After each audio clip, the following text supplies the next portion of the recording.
بسم اللہ الرحمن الرحیم.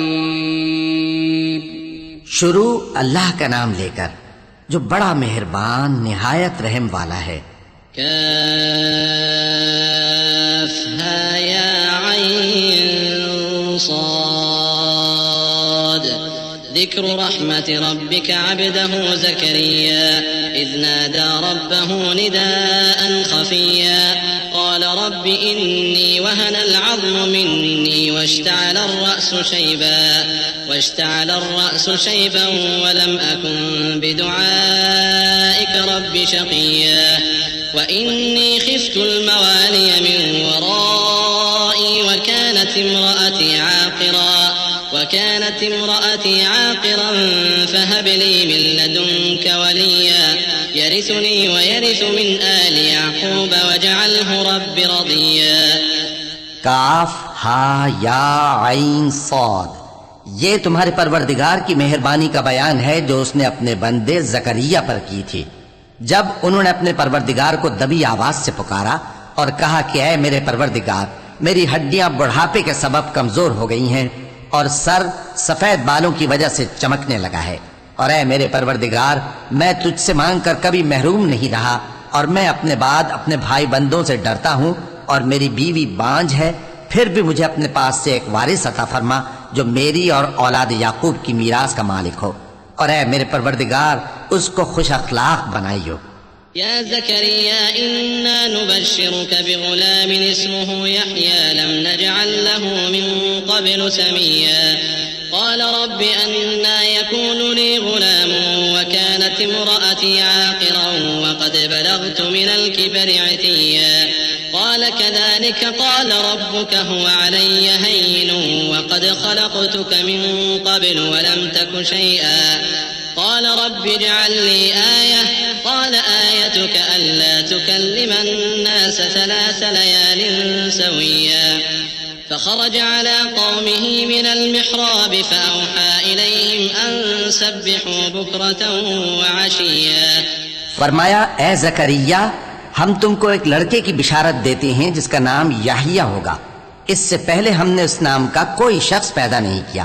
انہوں نے کہا کہ پروردگار، میرے ہاں کس طرح لڑکا ہوگا جبکہ میری بیوی بانجھ ہے اور میں بڑھاپے کی اس حالت کو پہنچ گیا کہ سوکھ گیا ہوں. حکم ہوا کہ اسی طرح ہوگا. تمہارے پروردگار نے فرمایا ہے کہ مجھے یہ آسان ہے، اور میں پہلے تم کو بھی تو پیدا کر چکا ہوں اور تم کچھ چیز نہ تھے. کہا کہ پروردگار میرے لیے کوئی نشانی مقرر فرما. فرمایا نشانی یہ ہے کہ تم صحیح و سالم ہوتے ہوئے 3 رات دن لوگوں سے بات نہ کر سکو گے. پھر وہ عبادت کے حجرے سے نکل کر اپنی قوم کے پاس آئے تو ان سے اشارے سے کہا کہ صبح و شام تسبیح کرتے رہو. يا يحيى خذ الكتاب بقوة وآتيناه الحكم صبيا وحنانا من لدنا وزكاة وكان تقيا وبرا بوالديه ولم يكن جبارا عصيا وسلام عليه يوم ولد ويوم يموت ويوم يبعث حيا واذكر في الكتاب مريم إذ انتبذت من أهلها مكانا شرقيا فاتخذت من دونهم حجابا فأرسلنا إليها روحنا فتمثل لها بشرا سويا قالت إني أعوذ بالرحمن منك إن كنت تقيا. فرمایا اے یحییٰ، ہماری کتاب کو مضبوطی سے تھامے رہو، اور ہم نے ان کو لڑکپن ہی میں دانائی عطا فرمائی تھی اور اپنے پاس سے شفقت اور پاکیزگی دی تھی، اور وہ پرہیزگار تھے اور وہ اپنے ماں باپ کے ساتھ نیکی کرنے والے تھے اور سرکش اور نافرمان نہیں تھے. اور جس دن وہ پیدا ہوئے اور جس دن وفات پائیں گے اور جس دن زندہ کر کے اٹھائے جائیں گے ان پر سلام ہے. اور کتاب یعنی قرآن میں مریم کا بھی تذکرہ کرو. جب وہ اپنے لوگوں سے الگ ہو کر مکان کے مشرقی حصے میں چلی گئیں، پھر انہوں نے ان کی طرف سے پردہ کر لیا تو ہم نے ان کی طرف اپنا فرشتہ بھیجا، سو وہ ان کے سامنے ایک خوبصورت مرد کی صورت میں آیا. مریم بولی کہ اگر تم پرہیزگار ہو تو میں تم سے بچنے کے لیے رحمان کی پناہ لیتی ہوں.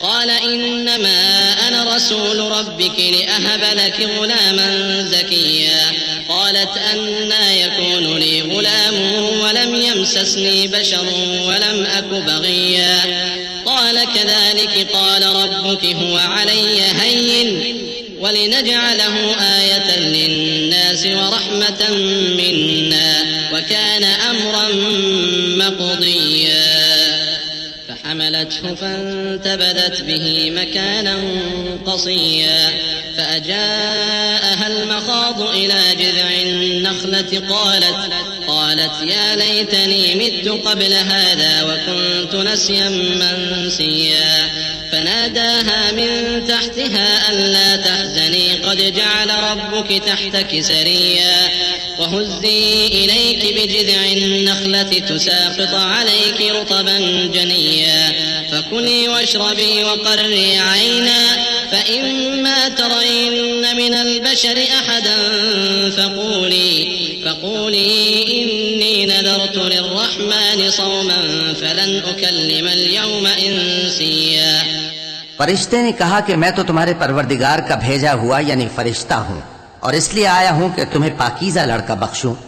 مریم نے کہا کہ میرے ہاں لڑکا کیوں کر ہوگا جبکہ مجھے کسی مرد نے بطور شوہر چھوا تک نہیں اور میں بدکار بھی نہیں ہوں۔ فرشتے نے کہا کہ یوں ہی ہوگا، تمہارے پروردگار نے فرمایا کہ یہ مجھے آسان ہے اور میں اسے اسی طریق پر پیدا کروں گا تاکہ اس کو ہم لوگوں کے لیے اپنی طرف سے نشانی اور ذریعہ رحمت بنائیں، اور یہ کام مقرر ہو چکا ہے۔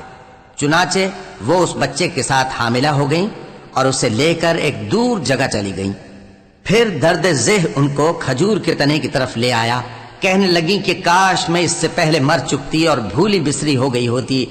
تب ان کے ٹیلے کے نیچے کی جانب سے فرشتے نے ان کو آواز دی کہ غمناک نہ ہو، تمہارے پروردگار نے تمہارے نیچے ایک چشمہ پیدا کر دیا ہے، اور کھجور کے تنے کو پکڑ کر اپنی طرف ہلاؤ، وہ تم پر تازہ عمدہ کھجوریں گرائے گا، تو کھاؤ اور پیو اور آنکھیں ٹھنڈی کرو۔